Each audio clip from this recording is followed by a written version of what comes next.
ഈശോ മിശിഹായ്ക്ക് സ്തുതിയായിരിക്കട്ടെ. പ്രിയ കൂട്ടുകാരെ, ദൈവകരുണയുടെ തിരുനാളിന് വേണ്ടി നമ്മൾ ഒരുങ്ങിക്കൊണ്ടിരിക്കുകയാണ്. ദൈവകാരുണ്യത്തിൻ്റെ നൊവേനയും ലുത്തിനിയായും അതുപോലെ കരുണയുടെ ജപമാലയും ചൊല്ലി ഇനി ഏപ്രിൽ 12-ാം തീയതി ദൈവകരുണയുടെ തിരുനാൾ ആഘോഷിക്കുമ്പോൾ കുമ്പസാരിച്ച് എല്ലാ പാപങ്ങളെക്കുറിച്ചും അനുദപിച്ച് നമ്മൾ വിശുദ്ധ കുർബാന സ്വീകരിക്കുമ്പോൾ നമുക്ക് ഒരു പുതിയ മാമോദീസ പോലെയുള്ള ദണ്ഡവിമോചനമാണ് കിട്ടാനിരിക്കുന്നത്. നമ്മളതിന് വേണ്ടി ഒരുങ്ങുന്നതിൻ്റെ 8ാമത്തെ ദിവസമാണ് ഇന്ന്, വെള്ളിയാഴ്ച. ഇന്ന് ശുദ്ധീകരണ സ്ഥലത്തെ ആത്മാക്കൾക്ക് വേണ്ടിയാണ് പ്രാർത്ഥിക്കുന്നത്. അതുകൊണ്ടാണ് ഞാനിത് ഒരു വീഡിയോ ചെയ്യുന്നത്. ഞാൻ എൻ്റെ ഇപ്പോഴത്തെ ഈ അസുഖം കഴിഞ്ഞ് ആദ്യമായാണ് ഒരു വീഡിയോ ചെയ്യുന്നത്. നിങ്ങൾക്ക് പോസ്റ്റ് ചെയ്തിട്ടുള്ള വീഡിയോസൊക്കെ മുൻപ് റെക്കോർഡ് ചെയ്ത് വെച്ചിട്ടുള്ളതാണ്. ഓഡിയോകൾ മാത്രമേ ഞാൻ പോസ്റ്റ് ചെയ്തിട്ടുള്ളൂ. രോഗത്തിൻ്റെ അവസ്ഥയിലൂടെ കടന്നു പോകുന്നത് കാരണം. ഞാനിത് റെക്കോർഡ് ചെയ്യുന്ന ദിവസം ഞാൻ രാജഗിരി ഹോസ്പിറ്റലിലേക്ക് പോകാനിരിക്കുകയാണ്. ഞങ്ങൾ രണ്ടുപേരും മാറി മാറി സ്കാനിങ്ങുകളും ടെസ്റ്റുകളും നടന്നുകൊണ്ടിരിക്കുകയാണ്. പ്രിയ കൂട്ടുകാരെ, കുറച്ചുകൂടി ബെറ്റർ ആയിട്ടിരിക്കുകയാണ് ഇപ്പോൾ. അതിന് കുറേ റെസ്ട്രിക്ഷൻസ് ഉണ്ട്. ഇപ്പോൾ അധികം സംസാരം പാടില്ല, അങ്ങനെ വെയിൽ കൊള്ളരുത്, അവർ പരീക്ഷണങ്ങൾ നടത്തിക്കൊണ്ടിരിക്കുക തലയിൽ. ഇന്ന് 8ാം ദിവസമാണ്. നമ്മളിന്ന് ശുദ്ധീകരാത്മാക്കളെക്കുറിച്ചാണ് പ്രാർത്ഥിക്കുന്നത്. ശുദ്ധീകരാത്മാക്കൾക്ക് വേണ്ടിയാണ്. ഈ വിശുദ്ധ ഫൗസ്റ്റീന അമ്മ ശുദ്ധീകരാത്മാക്കളെ കാണാറുണ്ട്. കുറേ പ്രാവശ്യം നരകത്തിൻ്റെയും ശുദ്ധീകരണ സ്ഥലത്തിൻ്റെയൊക്കെ ദർശനങ്ങൾ കിട്ടിയിട്ടുണ്ട്. നമ്മൾ പലരും കേൾക്കുമ്പോൾ വിചാരിക്കും, ഈ ചേച്ചി ശുദ്ധീകരണ സ്ഥലത്ത് ആത്മാക്കളെ കാണുന്നു എന്നാണ് പറയുന്നത്. ഇതെന്ത് വട്ടാണാവോ? അതങ്ങനെ കുറേ വീഡിയോകളിൽ എന്നെക്കുറിച്ച് പരാമർശിക്കുന്നത് ഞാൻ കേട്ടു. അതവർക്ക് വിശ്വസിക്കാനേ പറ്റുന്നില്ല, ഈ ആത്മാക്കളുണ്ട് എന്നുള്ള കാര്യം. നമുക്കത് അവരെ വിശ്വസിപ്പിക്കാനും പറ്റില്ല. എന്തായാലും വിശ്വസിച്ചവർക്ക്, അതുപോലെ ശരിക്കുള്ളൊരു ബോധ്യം വന്നവർക്ക് വായിച്ചാൽ അറിയും. എല്ലാ വിശുദ്ധ ഫൗസ്റ്റീനായും വിശുദ്ധ മറിയന്ത്രേസ്യമിക്കൊക്കെ ഇത് ഇവർ കണ്ടിട്ടുണ്ടെന്ന്. അതൊന്നും ഭ്രാന്തോ അല്ലെങ്കിൽ ഒരു തോന്നലോ അങ്ങനെയൊന്നല്ല. വിശുദ്ധ ഫൗസ്റ്റീന ഈ സെമിത്തേരിയുടെ അടുത്തൂടെ പോകുമ്പോൾ ഇങ്ങനെ ചോദിക്കുന്നു, ആത്മാക്കളെ നിങ്ങൾക്ക് സുഖാണോ എന്ന്. അപ്പോൾ ആത്മാക്കൾ പറയത്രേ, ആണ് കർത്താവിൽ ഞങ്ങൾക്ക് സുഖമാണ്, ഈശോയെ കാണാൻ കാത്തിരിക്കുകയാണ് ഞങ്ങൾ, അതോർത്ത് ഞങ്ങൾക്ക് നല്ല സന്തോഷമുണ്ട് എന്ന് ആത്മാക്കൾ പറയുമായിരുന്നത്രേ. അപ്പോൾ എല്ലാവരും ചോദിക്കും, സിമിത്തേരിയിലാണോ ആത്മാക്കൾ? അല്ല പ്രിയപ്പെട്ടവരെ, സിമിത്തേരിയിലോ ഭൂമിയിലോ ഒന്നും ആത്മാക്കളില്ല. ഇത് ഓരോരുത്തർക്ക് പ്രത്യേകമായൊരു ഗിഫ്റ്റായിട്ട് ഈശോ കൊടുക്കുന്ന ദർശനങ്ങളും അവരെ കേൾക്കാനുള്ള വരങ്ങളുമാണ്. അപ്പോൾ ആ നിമിഷം ദർശനമാണ് ഈ കേൾക്കുന്നതും കാണുന്നതുമൊക്കെ. ഇത് പറയുമ്പോൾ ആർക്കും മനസ്സിലാവില്ല. ദർശനം എന്ന് പറഞ്ഞാൽ പിന്നെ ശരിക്കും വരികയല്ലേ? അങ്ങനെയല്ല. ദർശനം എന്ന് പറയും, ഇപ്പം നമ്മുടെ വീട്ടിൽ നിൽക്കുന്ന ഒരു പ്ലാവ്, ആ പ്ലാവ് ചക്കി ഉണ്ടായി നിൽക്കുന്ന പ്ലാവിന് ഈശോ ഒരാൾക്ക് ദർശനം കാണിച്ചു കൊടുക്കും. ചിലപ്പോൾ വേറെ എവിടെയോ ധ്യാനത്തിന് പോയിരിക്കുന്ന ആളാണ്. അപ്പോൾ നമ്മുടെ വീട് കിടക്കുന്നത് എത്രയോ കിലോമീറ്റർക്ക് അകലെയാണ്. അപ്പോൾ ആ കൗൺസിലറിന് ഒരു ദർശനം കാണിച്ചു കൊടുക്കും. അപ്പോൾ നമ്മൾ പറയുമോ, പ്ലാവ് ധ്യാന കേന്ദ്രത്തിൻ്റെ മുമ്പിൽ വന്ന് നിൽക്കണമെന്ന് പറയില്ലല്ലോ. അങ്ങനെയാണ് ഈ ദർശനങ്ങൾ. എന്തായാലും ഫൗസ്റ്റീനാമ്മ കണ്ട ആ ദർശനത്തിൽ ഇങ്ങനെയാണ് ആത്മാക്കൾ പറഞ്ഞത്, ദൈവത്തിൽ ഞങ്ങൾക്ക് സന്തോഷമുണ്ട്, ദൈവത്തെ കാണാൻ ഞങ്ങൾ കാത്തിരിക്കുകയാണ്, അതുകൊണ്ട് ഞങ്ങൾ വളരെ സന്തോഷവാന്മാരാണ്, അല്ലെങ്കിൽ സന്തോഷവതികളാണ്. ഞാനിത് ഇന്നത്തെ ദിവസം, ഈ 8ാം ദിവസം ശുദ്ധീകരാത്മാക്കൾക്ക് വേണ്ടിയുള്ളൊരു ദിവസമായതുകൊണ്ടാണ് ഞാൻ രണ്ടാഴ്ചയായിട്ടില്ല, ഒരാഴ്ചയായിട്ടുള്ളൂ, ഒരു വ്യത്യസ്തമായിട്ടുള്ള അനുഭവം, ശുദ്ധീകരണാനുഭവം അത് ഞാൻ എന്നോട് പങ്കുവയ്ക്കുകയുണ്ടായി ഒരു സഹോദരി. ഇത് ഞാൻ നിങ്ങളോട് മുൻപേ പറയുന്നുണ്ട്, വിശ്വസിക്കുന്നവർ വിശ്വസിച്ചാൽ മതി, അത് യാതൊരു നിർബന്ധവുമില്ല വിശ്വസിക്കണമെന്ന്. പക്ഷെ ഉണ്ടായ സംഭവങ്ങളാണ്. ഒരു പ്രാർത്ഥനയിലൊരു സഹോദരിയാണ്, വളരെ സഹനങ്ങൾ ഏറ്റെടുക്കുന്ന ആളും, ഈശോയെ ദർശനം കണ്ടിട്ടുണ്ട് പലപ്പോഴും. അതൊക്കെ ഈ സഹനത്തിൽ കൂടെ പോയപ്പോഴാണ്. മക്കൾക്ക് അതിലൊരു മകന് വലിയ രോഗമുണ്ട്. ഞാൻ ആളെയും സ്ഥലപ്പേരും ഒന്നും പറയുന്നില്ല കേട്ടോ. അപ്പോൾ കഠിനമായ പരീക്ഷണങ്ങളിൽ കൂടെ പോകുന്ന ഒരു സഹോദരിയാണ്. ഒരിക്കൽ അവർ പറയുമായിരുന്നു, ആക്സിഡൻറ്റ് പറ്റി അങ്ങനെ ട്രീറ്റ്മെൻറ്റുകൾ നടന്നുകൊണ്ടിരിക്കുന്ന സമയത്ത് ഈശോ വന്നിട്ട് 7 ഉമ്മ വെച്ചു എന്ന്. ഈശോ ഉമ്മ വയ്ക്കുമ്പോൾ സൂക്ഷിക്കണം കേട്ടാ, അത് ഒരു വല്ലാത്ത ഉമ്മയാണത്. അപ്പോൾ 7 ഉമ്മ വെച്ചു. അപ്പോൾ ഇവർ വിചാരിച്ച് എന്താണ് ആ ഈശോവിന് 7 സഹിക്കാനുള്ള ശക്തിക്കായിരിക്കും എന്നൊക്കെ. അങ്ങനെയല്ലായിരുന്നു. തണ്ടലിൽ 7 ഓപ്പറേഷൻ കഴിഞ്ഞു. അപ്പം അങ്ങനെയൊക്കെ ഒരു പ്രത്യേക അനുഭവമുള്ളൊരു സഹോദരിയാണ്. ഈ സഹോദരി വന്നിട്ട് എന്നെ ഫോണിൽ വിളിച്ചിട്ട് പറഞ്ഞു, ചേച്ചി ഞാൻ ഈ ഒരു കാര്യം പറയണ്ടെന്ന് വിചാരിക്കുകയാണ്, ചേച്ചിക്ക് വയ്യാത്തതല്ലേ അതുകൊണ്ട്, പക്ഷേ എനിക്ക് ഇതിൽ നിന്നൊരു മോചനം വേണം, അതുകൊണ്ട് ഞാനൊരു കാര്യം പറയട്ടെ എന്ന് പറഞ്ഞിട്ട് മെസ്സേജ് ഇട്ടിരിക്കുക. സംഭവം എങ്ങനെയാണ്, ഒരു 9 വർഷങ്ങൾക്ക് മുൻപ് ആണെന്ന് തോന്നുന്നു, കൃത്യം എനിക്ക് ഇപ്പോൾ ഓർമ്മയില്ല. 9 വർഷങ്ങൾക്ക് മുൻപാണ് ഇവരുടെ വീട്ടിൽ അത്യാവശ്യം അല്ലറ ചില്ലറ സഹായം ചെയ്തു കൊടുത്തിരുന്ന 17 വയസ്സുള്ളൊരു പെൺകുട്ടിയും അതിൻ്റെ അമ്മയും. അവരമ്മ എന്നല്ല വിളിക്കുക, വേറൊരു പേരാണ്. അവർ വേറൊരു മതത്തിൽപ്പെട്ടവരാണ്, ക്രിസ്ത്യൻ അല്ല. അതുകൊണ്ട് ഞാൻ മതത്തിൻ്റെ പേര് പറയുന്നില്ല. ഇനി ആ പേര് പറഞ്ഞാൽ അപ്പം ആര്യസേച്ചി ഇന്ന മതത്തിൻ്റെ ഒക്കെ പറഞ്ഞു എന്നൊക്കെ പറയും. അതുകൊണ്ട് ആ പേര് ഞാൻ പറയുന്നില്ല. അവർ വേറൊരു മതം ആണ്, ക്രിസ്ത്യാനികളല്ല, ക്രിസ്ത്യാനികളുടെ ഒരു വകുപ്പുമല്ല. അപ്പോൾ അവർ, ആ പെൺകുട്ടിയും ആ അമ്മയും മാത്രമേ ഉള്ളൂ ഇവർക്ക് സഹായം ചെയ്തു കൊടുക്കുന്ന ആളുകളാണ്. അങ്ങനെ അപ്പുറത്തെ വീട്ടിൽ അവർ ജോലിക്ക് പോകുന്നുണ്ട്. അപ്പോൾ ഒരു ബംഗാളി പയ്യന് ഈ കുട്ടിയോട് ഇഷ്ടം തോന്നി. അവൻ ഇവളോട് പറഞ്ഞു, നിന്നെ എനിക്ക് കല്യാണം കഴിക്കണം. അവൾ സമ്മതിച്ചില്ല, അവരുടെ അമ്മയും സമ്മതിച്ചില്ല. ഈ ബംഗാളി പയ്യൻ എന്ത് ചെയ്തു, ഈ പെൺകുട്ടി ജോലി കഴിഞ്ഞ് വന്ന സമയത്ത് അമ്മയും മോളും നിൽക്കുമ്പോൾ അവരുടെ ഒരു കുടിലുണ്ട്, അതിൽ പെട്രോൾ ഒഴിച്ച് തീ കൊടുത്തു. അങ്ങനെ 2 പേരും വെന്തു മരിച്ചു. ഓളിയിട്ട് ബഹളെടുത്ത് പൊള്ളി മരിക്കുമ്പോഴത്തെ വേദന നമുക്കറിയാലോ. അങ്ങനെ 2 പേരും മരിച്ചു. പിന്നെ ഈ സഹോദരി എന്നോട് ഷെയർ ചെയ്യുന്ന സഹോദരിയുടെ വീട്ടിൽ പണി കഴിഞ്ഞ് പോയതാണ്. അപ്പോൾ അവർ കുറേ കാര്യങ്ങളൊക്കെ സംസാരിച്ച് പോയതാണ്.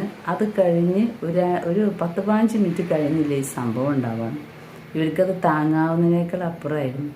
അപ്പോൾ അങ്ങനെ ഇപ്പോൾ കേസൊക്കെ കഴിഞ്ഞു. ആ പയ്യനിപ്പോൾ ജയിലിലുണ്ട്.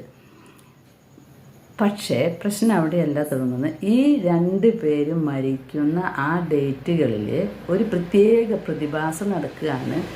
ഈ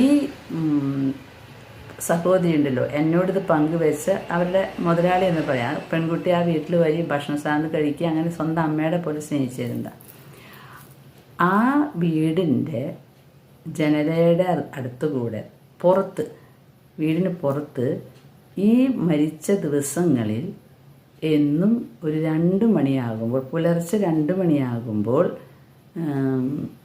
2 ആളുകൾ സംസാരിച്ചുകൊണ്ട് പോവാണ് ഇവരുടെ വീടിൻ്റെ പുറത്തു കൂടെ. അപ്പോൾ ഈ സഹോദരിയുടെ വീടിൻ്റെ പുറത്താണ് ഇത് കേൾക്കുന്നത്, അല്ലാതെ മരിച്ച സ്ഥലത്തല്ല. അപ്പോൾ ഈ സഹോദരി, ഇവർ വർഷങ്ങളായി ഇത് കേൾക്കുന്നുണ്ട്, അസ്വസ്ഥത. ഈ സഹോദരി ദൈവത്തിലുള്ള ആളായതുകൊണ്ട് അങ്ങനെ അത്ര പേടിയൊന്നുമില്ല. പക്ഷെ എന്നാലും 2 പേരിങ്ങനെ സംസാരിച്ച് പോവുക. എന്താണ് സംസാരിക്കണേ എന്ന് ഇവർക്ക് മനസ്സിലാവുന്നില്ല. ഇവർ മാത്രമല്ല കേൾക്കുന്നത്, ഇവരുടെ വീട്ടിൽ ആര് ഗസ്റ്റുകളായി വന്നവിടെ താമസിക്കുന്നുണ്ടോ അവരൊക്കെ ഇത് കേൾക്കും. അപ്പോൾ അവരിങ്ങനെ പറയും, ആൻറ്റി ആരും നമ്മുടെ ജനലയുടെ അപ്പുറത്ത് സംസാരിച്ച് പോകുന്നുണ്ട് എന്ന് പറയും. അപ്പോൾ ഈ സഹോദരി പറയും, അത് സംസാരിച്ചോട്ടെ, അത് സ്ഥിരമുള്ള പതിവാ എന്ന് പറയും. ഇവർ പല പ്രാവശ്യം ജനലയുടെ കട്ടം നോക്കി, ജനൽ തുറന്നൊക്കെ നോക്കിയിട്ടുണ്ട്, ആരും കാണില്ല. ഇങ്ങനൊരു പ്രതിഭാസം. പ്രിയ കൂട്ടുകാരെ, ഒരാളാണ് കേൾക്കുന്നതെങ്കിൽ അത് തോന്നലാണെന്ന് പറയാം. കുറേ പേര് കേൾക്കുമ്പോഴോ അങ്ങനെ ഇവർ പലതും ചെയ്തു ഒന്നും ശരിയായിട്ടില്ല. അങ്ങനെ ഇരിക്കുമ്പോഴാണ് ഈ 2-3 ദിവസങ്ങൾക്ക് മുമ്പ് എന്നെ വിളിച്ചിട്ട് പറഞ്ഞു, ചേച്ചി ഇങ്ങനൊരു സംഭവമുണ്ട്, നമ്മൾ അതിനെന്താ ചെയ്യേണ്ടതെന്ന്. പ്രിയ കൂട്ടുകാരെ, ഞാനപ്പോൾ തമാശയിൽ പറഞ്ഞു, അവറ്റങ്ങൾ അവിടെ സംസാരിച്ച് പൊക്കോട്ടെ, 2 പേര് സംസാരിക്കണ്ടല്ലോ, 2 പേരും സന്തോഷത്തോടു കൂടെ സംസാരിക്കുക എന്ന് പറഞ്ഞാൽ അവർ സ്നേഹത്തിൻ്റെ ആ ഒരു ബന്ധത്തിലാണ്. അപ്പോൾ അവർ സംസാരിച്ചോട്ടെ, നിങ്ങൾ ഉപദ്രവിക്കണമെന്നില്ലല്ലോ. ഞങ്ങൾ ഉപദ്രവിക്കണമെന്നില്ല, അവർ സംസാരിച്ചങ്ങോട്ട് പൊക്കോട്ടെ. ഞാൻ തമാശയ്ക്ക് പറഞ്ഞതാണ്. കാരണം ഞാൻ വർഷങ്ങൾക്ക് മുമ്പ് ഇത് ഞാൻ നിങ്ങളോട് മുൻപ് വീഡിയോയിൽ പറഞ്ഞിട്ടുണ്ട്. ഞാൻ രാത്രി 11:30, 12, 1 മണിക്കൊക്കെ പാത്രം കഴുകുന്ന ദിവസങ്ങളുണ്ട്. അപ്പോൾ അങ്ങനെ കഴുകുമ്പോൾ അന്ന് കുട്ടികൾ ചെറുപ്പമാണ്, പഠിപ്പിക്കണം, അലക്കണം, പറമ്പ് പണി നോക്കണം, വീട്ടിലത്തെ കാര്യങ്ങൾ നോക്കണം. അപ്പോൾ ഭയങ്കര തിരക്കാണ്. അപ്പോൾ ഞാനിങ്ങനെ 12 മണി 1 മണിക്കൊക്കെ പാത്രം കഴുകുന്ന സമയത്ത് ഞാൻ നിങ്ങളോട് പറഞ്ഞിട്ടുണ്ട്, ഞങ്ങളുടെ ബാക്ക് മുഴുവൻ പാടാണ്, ഫ്രണ്ടിലും പാടായിരുന്നു. ഇപ്പോഴാണ് വീടുകളൊക്കെ വന്നിട്ടുള്ളത്. അപ്പോൾ ഈ പാടത്തിൻ്റെ അറ്റത്ത് നിന്നും ചങ്ങലക്കിലുക്കത്തോടുകൂടി എൻ്റെ അടുക്കളയുടെ സൈഡിൽ കൂടി ചങ്ങലക്കിലുക്കുള്ളൂ, ഞാൻ സംസാരിക്കുന്നൊന്നും കേട്ടിട്ടില്ല, അങ്ങനെ പോവും. അപ്പോൾ എനിക്ക് പണ്ടും ഇങ്ങനൊരു പേടിയുള്ള കൂട്ടത്തിലല്ല. അതുകൊണ്ട് ഞാൻ അന്ന് പറയും, അയ്യോ എൻ്റെ പൊന്നു മക്കളെ, ഞാൻ പറയുന്നതാണ് ഈ ചങ്ങലക്കിലുക്കം കേൾക്കുമ്പോൾ, നിങ്ങളെങ്ങാനും ഈ അടുക്കളയിൽ വന്ന് പെട്ട് കഴിഞ്ഞാൽ നിങ്ങളെ ഞാൻ ഈ പാത്രം കഴുകാൻ ഏൽപ്പിക്കും. അതുകൊണ്ട് വേഗം പൊയ്ക്കോ, അതല്ലെങ്കിൽ ഇവിടെ നിന്ന് എനിക്ക് പാത്രം കഴുകിത്താന്ന് തമാശയ്ക്ക് പറഞ്ഞു. പക്ഷേ ഞാൻ അന്നൊരിക്കൽ ഈശോയോട് ചോദിച്ചു, ഈശോ ഇവരാരാ? അപ്പോൾ ഇവരുടെ മതവിഭാഗക്കാർ അന്ന് എന്നോട് വന്നിട്ട് പറഞ്ഞു, ഇവിടുന്ന് സ്ഥലം വിറ്റ് പോവാണ് നല്ലത്, ഇവിടെ തേർവാഴ്ച പോകുന്നുണ്ട് എന്ന്. അപ്പോൾ ഞാനാണെങ്കിൽ ജീവിതത്തിൽ ഭയങ്കര നിരാശയിലാണ് ഇവിടെ വന്ന് പെട്ടിട്ടുള്ളത്. കാരണം ഞാൻ ടൗണിൽ നിന്ന് ഇവിടെ വന്നിരിക്കുക. അപ്പോൾ അതുകൊണ്ട് എനിക്ക് ഇവിടെ വന്നാലും എന്താ എങ്ങനെയൊരു മനോഭാവമാണ്. അപ്പം ഞാൻ ആ പറഞ്ഞ ആളോട് പറഞ്ഞു, എന്തായാലും ഞാൻ ഇവിടേക്കാണ് വന്നത്, ഞാൻ ഇനി ഇവിടെ തന്നെ അടങ്ങിപ്പോകുള്ളൂ. നിങ്ങളുടെ തേർവാഴ്ച വരെ പോവുക, എന്തെങ്കിലും ആവട്ടെ എന്ന്. അങ്ങനെ ഞാൻ ഈശോയോട് വന്ന് ചോദിച്ചു, ഈശോ ഇത് ആരാ എന്ന് ചോദിച്ചപ്പോൾ ഈശോ പറഞ്ഞു, എൻ്റെ പൊന്നു മോളെ, അത് ആത്മാക്കളാണ്, ആരും പ്രാർത്ഥിക്കാനില്ലാത്ത അവരുടെ മതവിഭാഗത്തിൽപ്പെട്ട ആത്മാക്കളല്ലാണ്ട് അവർ രാജാക്കന്മാരും ഒന്നുമല്ല എന്ന് പറഞ്ഞു. ഞാൻ അന്ന് ചോദിച്ചു, എന്ത് ചെയ്യണം കർത്താവേ ഇവർക്ക്? എൻ്റെ തിരുരക്തം ഇവർക്ക് വേണ്ടി നീ കാഴ്ച സമർപ്പിക്കണം. എവിടെ കിട്ടും നമുക്ക് തിരുരക്തം? അത് പരിശുദ്ധ കുർബാനയിൽ മാത്രം കിട്ടുന്ന ഒന്നാണ്. കുർബാനയിൽ നിന്നാണ് നമുക്ക് തിരുരക്തം കിട്ടുക. അതുകൊണ്ടാണ് പറയുന്നത്, the first and last miracle in the world, that is holy mass. ക്രിസ്ത്യാനിയുടെ ജീവിതത്തിൻ്റെ സെൻട്രൽ പോയിന്റ് ഹോളി മാസ്. എല്ലാത്തിൻ്റെയും പരിഹാരം പരിശുദ്ധ കുർബാനയിലാണ്. അന്ന് ഞാൻ 7 കുർബാന, ഞാൻ അറിയാത്ത 100 150 വർഷങ്ങൾക്ക് മുമ്പ് മരിച്ചുപോയ അവർ രാജാക്കന്മാരാണെന്നൊക്കെ പറയുന്ന, ദേവിയാണ് ദേവനാണെന്ന് പറയുന്ന ഈ ആളുകൾക്ക് വേണ്ടി ഞാൻ കുർബാന സമർപ്പിച്ചതോടുകൂടെ പിന്നെ ഞാൻ ആ സ്വരം കേട്ടിട്ടില്ല. ആ സ്വരം കേൾക്കുമ്പോൾ കുഴപ്പമൊന്നുമില്ല, നല്ല ഇമ്പുള്ള സ്വര, ചങ്ങലക്കിലുക്കം. അത് 1 മണി സമയത്ത് കേൾക്കുമ്പോൾ, രാത്രി 1 മണി സമയത്ത് കേൾക്കുമ്പോൾ വലിയ കുഴപ്പമുണ്ടാവില്ല. കാരണം എനിക്ക് കൂട്ടായിട്ട് ആരും പാത്രം കഴുകാൻ അന്നില്ല. അപ്പോൾ അതുകൊണ്ട് ഞാൻ ഒറ്റയ്ക്ക് നിന്ന് പാത്രം കഴുകുമ്പോൾ ഇങ്ങനൊരു സ്വരം കേൾക്കുന്നത് നല്ലതല്ലേ? പ്രിയ സഹോദരങ്ങളെ, പിന്നീട് ആ സ്വരം കേട്ടിട്ടില്ല. ജീവിച്ചിരിക്കുന്നവർക്കും മരിച്ചവർക്കും വേണ്ടത് പരിശുദ്ധ കുർബാനയിൽ നൽകുന്ന തിരുരക്തമാണ്. ഇതെൻ്റെ മനസ്സിലുള്ളത് കൊണ്ട് ഞാൻ ആ സഹോദരിയോട് പറഞ്ഞു, ഒരു കാര്യം ചെയ്യ്, വർത്താനം പറയുന്നവർ വർത്താനം പറഞ്ഞ് പോയിക്കോട്ടെ. അപ്പം നിങ്ങൾ എന്തൊക്കെ ചെയ്തു എന്ന് ചോദിച്ചപ്പോൾ കുറേ ഞാൻ പ്രാർത്ഥിച്ചു എന്നാണ് പറയുന്നത്. പക്ഷേ എല്ലാ മാസവും ഇവർ 2 പേരും വെന്തു മരിച്ച ആ ദിവസങ്ങളിൽ ഇവിടെ സംസാരമാണ്, ഭയങ്കര സംസാരമാണ്. ഞാൻ ഇവരോട് പറഞ്ഞു, നിങ്ങളൊരു കാര്യം ചെയ്യ്, നാളത്തെ പരിശുദ്ധ ബലിയിൽ ഇവരെ പ്രത്യേകം സമർപ്പിക്കുക. എങ്ങനെ പറഞ്ഞ് സമർപ്പിക്കണം? ദൈവമേ, എൻ്റെ വീടിൻ്റെ സൈഡിൽ കൂടെ പോകുന്ന ആ ആത്മാക്കൾക്ക് വേണ്ടി ഞാൻ എന്താണ് ചെയ്യേണ്ടതെന്ന് എനിക്കറിയില്ല. ഞാൻ ഈ പരിശുദ്ധ കുർബാനയിൽ അവരേത് നിയോഗത്തിന് വേണ്ടിയാണോ ഇങ്ങനെ സംസാരിച്ച് എൻ്റെ ശ്രദ്ധ ക്ഷണിക്കുന്നത്, അവരുടെ ആ നിയോഗത്തിന് വേണ്ടി ഈശോയെ, നിൻ്റെ തിരുശരീര രക്തങ്ങൾ ബലിയായി പരിഹാരമായി ഞാൻ പിതാവായ ദൈവത്തിന് കാഴ്ചവെക്കുന്നു എന്ന് പറയാം. പ്ലസ് 7 കുർബാന വീതം. അങ്ങനെയാണല്ലോ എൻ്റെ അനുഭവം. ഞാൻ പറഞ്ഞു 7 പരിശുദ്ധ കുർബാന വീതം ആ മരിച്ചുപോയ 2 അന്യമതത്തിൽപ്പെട്ട അമ്മയ്ക്കും മകൾക്കും വേണ്ടി സമർപ്പിക്കുക. എന്നിട്ട് നമുക്ക് നോക്കാം എന്ന് പറഞ്ഞു. ഇന്നലെ ഞാനിപ്പോൾ ഈ വീഡിയോ റെക്കോർഡ് ചെയ്യുന്നത് വ്യാഴാഴ്ചയാണ്. ഇവർ വിളിച്ച് പറഞ്ഞ ഉടനെ തന്നെ ഇവർക്കത് കൊടുക്കാനായിട്ട് അറിയില്ല. അപ്പം അതുകൊണ്ട് പൈസ കൊണ്ടുവന്നു. അങ്ങനെ ഞാൻ 2100 രൂപ കൊരട്ടി സെൻറ്റ് ആൻ്റണീസ് ട്രെയിനിലേക്ക് ഗൂഗിൾ പേ ചെയ്ത് ഈ പേരുകൾ 2ഉം പറഞ്ഞു കൊടുത്തു. അത്ഭുതമെന്ന് പറയട്ടെ പ്രിയ സഹോദരങ്ങളെ, നിങ്ങളിത് തോന്നലാണെന്നോ ഇങ്ങനെയൊന്നും സംഭവിക്കില്ല എന്നോ എന്ത് പറഞ്ഞാലും എനിക്ക് കുഴപ്പമില്ല. ഉണ്ടായ സത്യമാണ്. ഈ കുട്ടിയുടെയും ഈ അമ്മയുടെയും പേര് ആ പള്ളിയുടെ ഡയറിയിൽ വന്നു. ഇന്ന് വ്യാഴാഴ്ച. ഞാൻ റെക്കോർഡ് ചെയ്യുന്നത് ഇന്നാണ്. ഇത് വെള്ളിയാഴ്ചയാണ്. ഇത് ഞാൻ റെക്കോർഡ് ചെയ്തത് ബുധനാഴ്ചയാണ്. ഇന്ന് ബുധനാഴ്ച. ഞാൻ ഈ വീഡിയോ നിങ്ങൾക്കായിട്ട് പോസ്റ്റ് ചെയ്യുന്നത് വെള്ളിയാഴ്ചയാണ്. അപ്പോൾ 2-3 ദിവസം മുമ്പാണ് ഈ സംഭവം എന്നോട് പറയുന്നത്. അപ്പോൾ ഇന്ന് ഞാൻ അവർക്ക് ഡേറ്റ് എടുത്ത് കൊടുത്തു. അങ്ങനെ ആ സഹോദരി വിളിച്ച് പറയാണ്, ചേച്ചി എനിക്ക് പൈസ ഒക്കെ തന്നത് 2-3 ദിവസം മുൻപാണ്. ചേച്ചിയുടെ അടുത്ത പൈസ തന്ന് ചേച്ചി അയക്കാം എന്ന് പറഞ്ഞില്ലേ, അന്ന് രാത്രി അവർക്കറിയുന്നില്ല ഞാൻ ഈ പൈസ കൊടുത്തിട്ടുണ്ടോ ഇല്ലയോ എന്ന്. ഞാൻ പറഞ്ഞു കൊടുത്തിട്ട് സ്ക്രീൻഷോട്ട് എടുത്ത് അയച്ചു തരാം, അവർ ഡേറ്റ് തരുമ്പോൾ ഞാൻ നിങ്ങൾക്കത് സെൻഡ് ചെയ്ത് തരാമെന്നാണ് പറഞ്ഞു. ഞാൻ എന്ന് ആ പൈസ പള്ളിയുടെ ഡയറിയിൽ എത്തിയോ അന്ന് മുതൽ ഈ ആളുകളുടെ സംസാരം കേട്ടിട്ടില്ല. പ്രിയ കൂട്ടുകാരെ, യേശുവിൻ്റെ ആ പരിശുദ്ധ ബലിയുണ്ടല്ലോ, യേശുവിൻ്റെ തിരുഹൃദയത്തിൽ നിന്ന് ഒഴുകിയിറങ്ങുന്ന തിരുരക്തമേ തിരുജലമേ, യേശുവിൻ്റെ ഹൃദയത്തിൽ നിന്ന് ഞങ്ങൾക്കായി ഒഴുകിയിറങ്ങുന്ന തിരുരക്തമേ തിരുജലമേ ഞങ്ങൾ അങ്ങനെ ശരണപ്പെടുന്നു. അങ്ങനെയല്ലേ? അങ്ങനെ ഒരു പ്രാർത്ഥനയാണ് ഫൗസ്റ്റീനമ്മയെ പ്രാർത്ഥിച്ചിട്ടുള്ളത്. ആ പ്രാർത്ഥന ഇത്രയേ ഉള്ളൂ: യേശുവിൻ്റെ തിരുവിലാവിൽ നിന്നൊഴുകുന്ന തിരുരക്തം തിരുജലം സകല ജാതി മനുഷ്യർക്കും ഉപകാരപ്രദമായിട്ടുള്ള ഒറ്റ ഔഷധമാണ് ഈശോയുടെ തിരുരക്തം. അത് പരിശുദ്ധ കുർബാനയിൽ കിട്ടും. പരിശുദ്ധ കുർബാനയാണ് അത്ഭുതങ്ങളുടെ അത്ഭുതം. അതിലാണ് അത്ഭുതങ്ങൾ നടക്കുക. വേറെ എവിടേക്കും പോകണ്ട. നിൻ്റെ ഇടവക പള്ളിയിൽ അർപ്പിക്കുന്ന പരിശുദ്ധ കുർബാന ഈശോയുടെ ബലിയാണെന്ന് വിശ്വസിച്ചാൽ നമ്മൾ ദൈവമഹത്വം കാണും.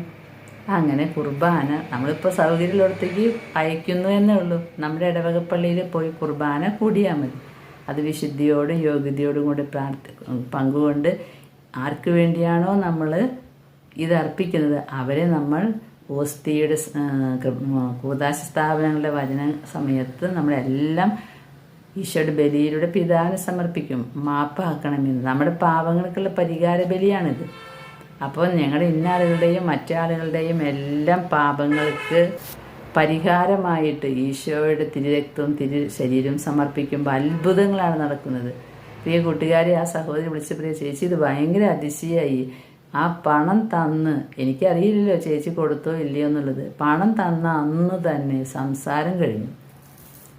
ഞാൻ നിങ്ങളോടൊരു കാര്യം പറഞ്ഞ് മനസ്സിലാക്കുന്നത്, ഏതെങ്കിലും തരത്തിലുള്ള ഇങ്ങനൊരു അസ്വസ്ഥതകൾ അത് ശരീരം ധരിക്കാത്തവരാവണം കേട്ടോ. ശരീരം ഉള്ളവർ ചെയ്യുന്ന ഇങ്ങനത്തെ കാര്യങ്ങൾ വളരെയധികം ശ്രദ്ധിക്കണം. അതിനുള്ള റെമഡീസ് ചെയ്യണം. ശരീരമില്ലാത്ത ആളുകൾ, അതായത് ശുദ്ധീകരാത്മാക്കൾ, ഒരിക്കലും നമ്മളെ ഉപദ്രവിക്കില്ല. അവരെന്തെങ്കിലും സിഗ്നൽസ് നമ്മുടെ ശ്രദ്ധ ക്ഷണിക്കാനാണ് ഇങ്ങനെ ഓരോരോ കാര്യങ്ങളൊക്കെ കാണിക്കുന്നത്. അപ്പോൾ ഇത്ര ചെയ്താൽ മതി. ഈശോയെ, ഇന്ന് ഈ കേൾക്കുന്ന സ്വരം ഏതെങ്കിലും ശുദ്ധീകരാത്മാവിന് വേണ്ടി ഞാൻ പ്രാർത്ഥിക്കാനാണെങ്കിൽ ആ ശുദ്ധീകരാത്മാവിൻ്റെ പാപങ്ങൾക്ക് പരിഹാരമായി യേശുവിൻ്റെ അമൂല്യമായ തിരുശരീര രക്തങ്ങൾ നിത്യപിതാവിന് ഞാൻ കാഴ്ചവെക്കുന്നു. കർത്താവേ, മാപ്പാക്കണമേ, കരുണ കാണിക്കണം. മാപ്പാക്കണമേ, കരുണ കാണിക്കണമേ അവരോട്. ഇതാണ് പ്രാർത്ഥന. അങ്ങനെ ഈ ആത്മാക്കളുടെ ഈ സംസാരം ഇപ്പോൾ നിന്നു. അവർക്ക് തിരുരക്തം കിട്ടി. പ്രിയ കൂട്ടുകാരെ, നിങ്ങൾ തന്നെ നിശ്ചയിക്ക്, ഇതൊക്കെ ശരിയാണോ അതോ ഇത് വട്ടാണോ ഇത് തോന്നലാണോ എന്ന്. അല്ല, ഒരുപാട് അനുഭവങ്ങൾ ജീവിതത്തിൽ ഇപ്പോഴും ഉണ്ടായിക്കൊണ്ടിരിക്കുക. ഇഷ്ടംപോലെ അനുഭവങ്ങൾ ഇവിടെ ഞാൻ കേട്ടുകൊണ്ടിരിക്കുക. പക്ഷെ എനിക്ക് വീഡിയോ ചെയ്യാനുള്ള ആരോഗ്യമില്ല. അതുകൊണ്ടാണ് ഞാൻ വീഡിയോ ആയിട്ട് ചെയ്യാത്തത്. ഇത് ഇന്ന് ശുദ്ധീകരാത്മാക്കൾക്ക് വേണ്ടിയുള്ള ദിവസമല്ലേ, അതുകൊണ്ട് ഞാനൊരു വീഡിയോ ചെയ്തതാണ്. പ്രിയ കൂട്ടുകാരെ, ഇന്ന് 8ാം ദിവസത്തെ പ്രാർത്ഥന നോവേന നമുക്ക് ചൊല്ലാം. ഇന്ന് ശുദ്ധീകരണ സ്ഥലമായ തടവറയിൽ കിടന്ന് വേദനിക്കുന്ന ആത്മാക്കളെ എൻ്റെ പക്കൽ കൊണ്ടുവന്ന് എൻ്റെ കരുണക്കടലിൽ മുക്കിയെടുക്കുക. എൻ്റെ രക്തത്തിൻ്റെ പ്രവാഹം അവരുടെ പൊള്ളിക്കുന്ന തീജ്വാലയെ തണുപ്പിക്കട്ടെ. ഈ ആത്മാക്കളെയെല്ലാം ഞാൻ വളരെയധികം സ്നേഹിക്കുന്നു. എൻ്റെ നീതിക്ക് അവർ പരിഹാരം ചെയ്യുകയാണ്. അവർക്ക് മോചനം കൊടുക്കുവാനുള്ള ശക്തി നിങ്ങളിലാണ് ഉള്ളത്. എൻ്റെ സഭയുടെ ഭണ്ഡാകാരത്തിലുള്ള എല്ലാ അനുഗ്രഹങ്ങളും സമാഹരിച്ച് അവർക്ക് വേണ്ടി അർപ്പിക്കുക. അവർ അനുഭവിക്കുന്ന വേദനകൾ നീ അറിഞ്ഞിരുന്നെങ്കിൽ നീ നിൻ്റെ ആത്മാവിൻ്റെ ദാനങ്ങൾ അവർക്കായി നിരന്തരം സമർപ്പിച്ച് എൻ്റെ നീതി ആവശ്യപ്പെടുന്ന കടം വീട്ടുമായിരുന്നു. ഏറ്റവും കരുണയുള്ള യേശുവെ, കരുണയാണ് അങ്ങ് ആഗ്രഹിക്കുന്നതെന്ന് അങ്ങ് തന്നെ അരുളി ചെയ്തിട്ടുണ്ടല്ലോ. ശുദ്ധീകരണ സ്ഥലത്തുള്ള എല്ലാ ആത്മാക്കളെയും അവിടുത്തെ എത്രയും ആർദ്രതയുള്ള തിരുഹൃദയത്തിലേക്ക് ഞാൻ കൊണ്ടുവരുന്നു. അങ്ങേക്ക് എത്രയും പ്രിയങ്കരമായ ആത്മാക്കളാണെങ്കിലും നിന്റെ നീതിക്ക് അനുസൃതമായി പരിഹാരം അനുഷ്ഠിക്കേണ്ടവരാണ് അവർ. അവരെ ശുദ്ധീകരിച്ചെടുക്കുന്ന തീജ്വാല അങ്ങയുടെ തിരുഹൃദയത്തിൽ നിന്നും നിർഗമിച്ച് തിരുരക്തത്താലും തിരുജലത്താലും ശമിക്കട്ടെ. അങ്ങനെ ആ സ്ഥലത്തെ അങ്ങയുടെ കാരുണ്യത്തിൻ്റെ ശക്തി പ്രകീർത്തിക്കപ്പെടട്ടെ. നിത്യപിതാവേ, യേശുവിൻ്റെ എത്രയും ദയുള്ള തിരുഹൃദയത്താൽ ആവരണം ചെയ്തിരിക്കുന്ന ശുദ്ധീകരാത്മാക്കളുടെ മേൽ അങ്ങയുടെ കരുണാകടാക്ഷം ഉണ്ടാകണമേ. യേശു അനുഭവിച്ച ഏറ്റവും സങ്കടകരമായ വേദനയെ പ്രതിയും ഞാൻ അങ്ങയോട് യാചിക്കുന്നു. അങ്ങയുടെ നീതിക്ക് വിധേയരായിരിക്കുന്ന ഈ ആത്മാക്കളുടെ മേൽ അങ്ങയുടെ കാരുണ്യം വെളിപ്പെടുത്തണമേ എന്ന് അവിടുത്തെ വത്സലപുത്രനായ യേശുവിൻ്റെ തിരുമുറിവുകളിലൂടെ മാത്രം അവരെ വീക്ഷിക്കണമേ എന്നും യാചിക്കുന്നു. അങ്ങയുടെ ദയയ്ക്കും നന്മയ്ക്കും യാതൊരു അതിരുമില്ലെന്ന് ഞങ്ങൾ ദൃഢമായി വിശ്വസിക്കുന്നു. ആമേൻ. സ്വർഗസ്ഥനായ ഞങ്ങളുടെ പിതാവേ, അങ്ങയുടെ നാമം പൂജിതമാകണമേ. അങ്ങയുടെ രാജ്യം വരണമേ. അങ്ങയുടെ തിരുമനസ്സ് സ്വർഗത്തിലെ പോലെ ഭൂമിയിലുമാകണമേ. അന്നു വേണ്ട ആഹാരം ഇന്ന് ഞങ്ങൾക്ക് നൽകണമേ. ഞങ്ങളോട് തെറ്റ് ചെയ്യുന്നവരോട് ഞങ്ങൾ ക്ഷമിച്ചതുപോലെ ഞങ്ങളുടെ തെറ്റുകൾ ഞങ്ങളോടും ക്ഷമിക്കണമേ. ഞങ്ങൾ പ്രലോഭനത്തിൽ വീഴാനിടയാകരുതേ. ദുഷ്ടാരൂപിയിൽ ഞങ്ങൾ രക്ഷിച്ചു കൊള്ളണമേ. ആമേൻ. നന്മ നിറഞ്ഞ മറിയമേ സ്വസ്തി, കർത്താവ് അങ്ങയോടുകൂടെ സ്ത്രീകളിൽ അങ്ങ് അനുഗ്രഹിക്കപ്പെട്ടവളാകുന്നു. അങ്ങയുടെ ഉദരത്തിന് ഫലമായ ഈശോ അനുഗ്രഹിക്കപ്പെട്ടവനാകുന്നു. പരിശുദ്ധ മറിയമേ തമ്പുരാൻ്റെ അമ്മേ, പാപികളായ ഞങ്ങൾക്ക് വേണ്ടി എപ്പോഴും ഞങ്ങളുടെ മരണസമയത്തും തമ്പുരാനോട് അപേക്ഷിച്ചു കൊള്ളണമേ. ആമേൻ. പിതാവിനും പുത്രനും പരിശുദ്ധാത്മാവിനും സ്തുതി, ആദിയിലെ പോലെ ഇപ്പോഴും എപ്പോഴും എന്നേക്കും. ആമേൻ. പ്രിയ കൂട്ടുകാരെ, നമ്മുടെ പ്രിയ കൂട്ടുകാരും പ്രിയ സഹോദരങ്ങളുമായ ശുദ്ധീകരാത്മാക്കൾക്ക് വേണ്ടി എല്ലാ ബലിയിലും കാഴ്ചക്കൊട്ടയിലെ രണ്ടാമത്തെ നിയോഗം ശുദ്ധീകരാത്മാക്കളാണ് എന്ന് ഓർമ്മിപ്പിക്കട്ടെ. ആദ്യത്തെ കാഴ്ച നമ്മുടെ തന്നെ പാപം നിറഞ്ഞ ഹൃദയമാണ്. രണ്ടാമത്തെ കാഴ്ച ശുദ്ധീകരാത്മാക്കളാണ്. മൂന്നാമത്തെ കാഴ്ച നമ്മുടെ എല്ലാ പ്രവൃത്തികളും നമ്മുടെ എല്ലാ ആവശ്യങ്ങളും ഒക്കെ നമുക്ക് കാഴ്ചക്കൊട്ടയിലിടാം. ടൺ കണക്കിന് നിയോഗങ്ങൾ ഉണ്ടാകുന്നതാണ് ഈശോയ്ക്കിഷ്ടം. അടുത്ത കാഴ്ച നമ്മുടെ എല്ലാ പ്രവൃത്തികളും ദൈവമഹത്വത്തിന് വേണ്ടി മാത്രമായിരിക്കട്ടെ. അവസാനം പിതാവായ ദൈവത്തിന് നന്ദി പറയാൻ അതും കാഴ്ചക്കൊട്ടയിലിടണം. പ്രിയ സഹോദരങ്ങളെ, ശുദ്ധീകരാത്മാക്കൾക്ക് വേണ്ടി പ്രാർത്ഥിച്ചോളൂ. അവർ നമുക്ക് പലതരം സിഗ്നലുകൾ തരുന്നത് അവരെ ഓർക്കാനും അവർക്ക് വേണ്ടി പ്രാർത്ഥിക്കാനുമാണ്. ഈ 8-ാം ദിവസം നമുക്ക് ദൈവത്തിൻ്റെ കരുണയിലേക്ക് ശുദ്ധീകരാത്മാക്കളെ സമർപ്പിക്കാം. ദൈവം അവരെയും നമ്മെയും അനുഗ്രഹിക്കും. ആമേൻ.